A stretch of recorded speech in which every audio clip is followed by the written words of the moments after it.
Hi movie lovers, ఇప్పుడే war 2 movie చూశాను. Cinema నాకు ఎలా అనిపించిందో నా ఒపీనియన్ చెప్తాను. కోర్స్ మూవీ నిన్నే రిలీజ్ అయింది, నాకు చూడడం 1 డే లేట్ అయింది.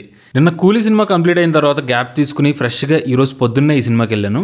మన ఫిల్మీ గీక్స్ ఆడియన్స్ కూడా కొంతమంది నా ఒపీనియన్ కోసం వెయిట్ చేస్తారు కాబట్టి ఈ వీడియో చేస్తున్నాను. అంతేగాని ఆ సినిమా ముందు ఈ సినిమా వెనకాల అనే లెక్కలు ఏమీ లేవు, సో వేరేలా తీసుకోకండి.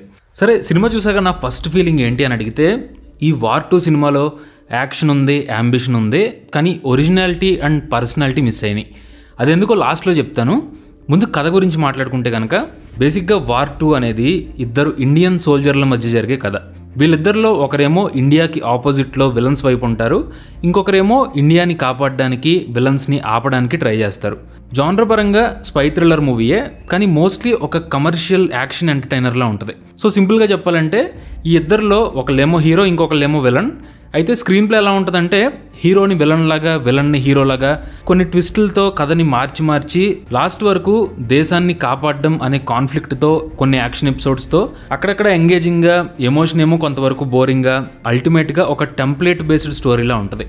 ఇకపోతే ఈ సినిమాలో నాకైతే పర్లేదు, బాగానే హ్యాండిల్ చేశారు అనిపించింది.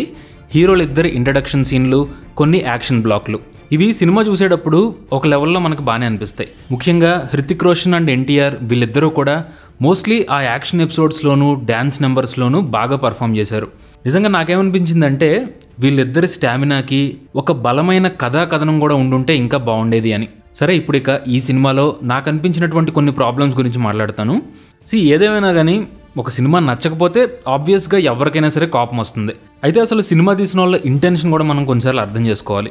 హిందీలో మూవీ స్టూడియోస్, ముఖ్యంగా యశ్రాజ్ ఫిల్మ్స్ వాళ్ళు ఈ స్పై యూనివర్స్ అనేదాన్ని ఒక బిజినెస్ మోడల్ లాగా హాలీవుడ్ స్టైల్లో ప్లాన్ చేసుకున్నారు. అంటే అక్కడ హాలీవుడ్ స్టూడియో సిస్టంలో కూడా ఈ ఫ్రాంచైజీ మోడల్స్లో రైటింగ్ అనేది మోస్ట్లీ ఫ్యాక్టరీ మేడ్ టెంప్లెట్ ఫీల్తోనే ఉంటుంది. కానీ ఇక్కడ బాలీవుడ్లో యశ్రాజ్ ఫిల్మ్స్తో ప్రాబ్లం ఏంటంటే, ఆ హాలీవుడ్ సినిమాలకి దీన్ని ఒక ఇమిటేషన్ లాగా తీసుకున్నారు. Suppose James Bond, Mission Impossible, Bond series, spy thriller అనే జానర్ని రీఇన్వెంట్ చేసి గ్లోబల్ లెవెల్లో ఆడియన్స్ని సంపాదించుకున్నాయి. సో డెఫినెట్గా మన ఇండియన్ సినిమాలో కూడా ఒక ఒరిజినల్ స్పై ఫ్రాంచైజీని క్రియేట్ చేయాలి అన్న అంబిషన్ మంచిదే. సో ఆ ఇంటెన్షన్కి యశ్రాజ్ ఫిల్మ్స్ని మనం అప్రిషియేట్ చేయొచ్చు. కాకపోతే హాలీవుడ్ నుండి ఆ క్వాలిటీని, పర్ఫెక్షన్ని తీసుకుని మన ఇండియన్ సెన్సిబిలిటీతో, ముఖ్యంగా మన రూటెడ్ లెవెల్ స్టోరీ టెల్లింగ్తో కనుక మ్యాచ్ చేసి ఉంటే రిజల్ట్ ఇంకా బాగుండేది. నా వరకు అయితే ఒక మంచి స్పై థ్రిల్లర్కి, మీడియోకర్ స్పై థ్రిల్లర్కి తేడా ఏంటి అంటే, ఇందులోనేమో థ్రిల్లింగ్ యాక్షన్ ఉంటుంది, రొటీన్ దాంట్లోనేమో ఎంటీ యాక్షన్ ఉంటుంది. ఆ థ్రిల్లింగ్ ఎక్స్పీరియన్స్ మిస్ అవుద్ది. వార్ 2లో మెయిన్ ప్రాబ్లం కూడా ఇదే. జేమ్స్ బాండ్, మిషన్ ఇంపాసిబుల్ ఇలాంటి సినిమాలకి ఇమిటేషన్ లాగా ఇందులో కూడా ప్రపంచంలోని వేరు లొకేషన్స్లో స్టోరీ జరుగుద్ది. ఆ స్కేలు, విజువల్స్ చూడడానికి బాగానే ఉంటాయి, కానీ అల్టిమేట్గా షాలోగా, ఎంటీగా ఉంటాయి. సపోజ్ వార్ 2 ఫస్ట్ హాఫ్లో యాక్షన్ ఎపిసోడ్స్ని మంచి బడ్జెట్తో నిజంగా హై లెవెల్లోనే ప్లాన్ చేసుకున్నారు. కరెక్ట్గా గుర్తులేదు కానీ స్పెయిన్ అనుకుంటా, అక్కడ హృతిక్ రోషన్ అండ్ ఎన్టీఆర్ వీళ్ళిద్దరి మధ్య ఒక కార్ చేజ్ సీక్వెన్స్ ఉంటుంది. నిజంగా ఈ సీక్వెన్స్ని చూస్తున్నంతసేపు మీకు కూడా ఒక హై వోల్టేజ్ యాక్షన్ హై వస్తుంది.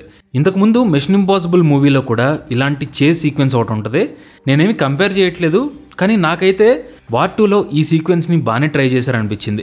బట్ అల్టిమేట్గా ఇందాక చెప్పినట్టు ఆ అక్కర్లేని songs, slow motion shots, empty హీరోయిజము వీటి మీద ఎక్కువ ఫోకస్ పెట్టేసి ఒక మంచి సాలిడ్ యాక్షన్ థ్రిల్లర్ని డెలివర్ చేయలేదనిపించింది. మూవీ లవర్స్, మీరు ఆల్రెడీ సినిమాని చూసుంటే మీ ఫీలింగ్ ఏంటో కూడా కింద కామెంట్ చేయండి. Thank you so much for watching this video.